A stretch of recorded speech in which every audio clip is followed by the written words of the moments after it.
এটা হচ্ছে cingulate sulcus, এর নিচে হচ্ছে সিঙ্গুলেট জাইরাস।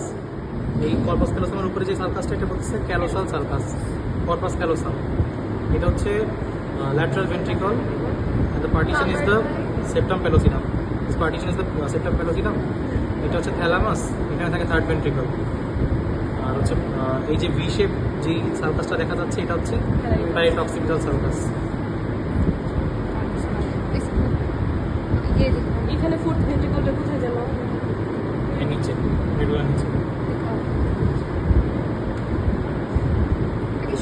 হচ্ছে যে meningeal layer of the dura mater, আর meningeal layer of the dura ম্যাটারের ভিতরে এটা হচ্ছে ফক্সিরিপি, মানে এটা এইভাবে ধরতে হবে আর কি। তো মাঝখানে যেটা এটা হচ্ছে ফক্সিরিপি। এই টেন্ট শেপ যেটা এটা হচ্ছে টেন্টোরিয়াম সেরিপি, আর এটা হচ্ছে ফক্সেরিবেলি।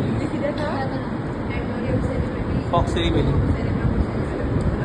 এই যে ফক্সেরিবেলি, টেন্টোরিয়াম সেরিবেলি, আর হচ্ছে গিয়ে ফক্সেরিবেলি। আর এই এটা থেকে শুধুমাত্র meningeal layer of the dura matter, যার ইন্ডোস্টিয়াল লেয়ারটা থাকে হচ্ছে বোনসের সাথে, আর লেপ্টোমেনিনজিয়াস মানে অ্যারাকনয়েড ম্যাটার আর পায়া ম্যাটারটা থাকে হচ্ছে এর সাথে, যেটা এখানে দেখা যাচ্ছে উপর থেকে এটা হচ্ছে অ্যারাকনয়েড ম্যাটার, আর যেটা সালকাসের ভিতরে থাকে ওটা হচ্ছে পায়া ম্যাটার।